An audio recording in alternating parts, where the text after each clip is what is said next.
Hello, bonjour. Aujourd'hui, on va parler de Hilaria Baldwin, la femme d'Alec Baldwin. Donc, je ne sais pas si vous connaissez Alec Baldwin, c'est un acteur qui a joué dans des séries télé, au cinéma, et qui récemment a joué le rôle du président Trump dans la série Saturday Night Live, qui est très célèbre aux États-Unis. Donc, c'est un acteur vraiment respecté, un très très bon acteur.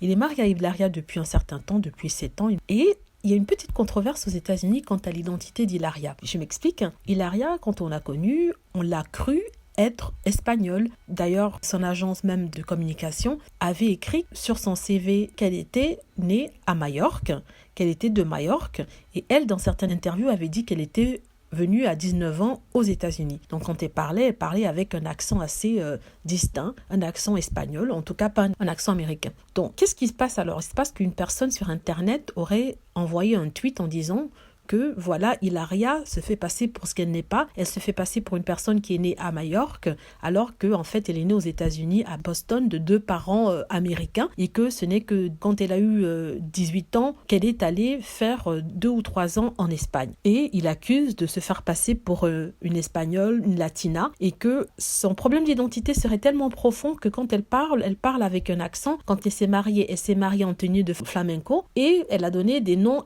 hispanisant à ses enfants, par exemple Leonardo et ainsi de suite. Et ils disent qu'en fait, elle a menti au public en disant qu'elle était espagnole, qu'elle se faisait passer pour une espagnole, elle se faisait passer pour latina. Chose à quoi Hilaria a répondu, elle dit tout simplement que non, elle a été élevée dans 2 cultures, la culture hispanique parce que ses parents allaient passer les vacances tout le temps en Espagne et qu'ils voulaient qu'elle parle espagnol, ils l'ont élevée en tant que personne hispanique, on va dire. Et qu'elle n'a jamais menti et que ce sont les gens qui ont pensé qu'elle était espagnole parce que bien sûr elle avait une accent espagnol, parce que bien sûr elle a donné des noms espagnols à ses enfants, donc elle parle espagnol couramment et qu'elle veut vivre dans cette culture-là. Il y a certains qui la défendent en disant qu'elle a le droit de vouloir vivre sa vie et assumer une identité qui n'est pas forcément celle originale, c'est-à-dire que si elle veut être espagnole, elle a le droit de le devenir, elle ne fait mal à personne, elle ne ment à personne puisqu'elle ne vend rien lié au fait d'être espagnole, c'est-à-dire que elle fait du yoga, elle vend des habits pour yoga. Donc, le fait qu'elle vende des habits de yoga n'a rien à voir avec son identité. Ils disent que non, ce n'est pas un mensonge, c'est juste une décision de vivre une identité autre que celle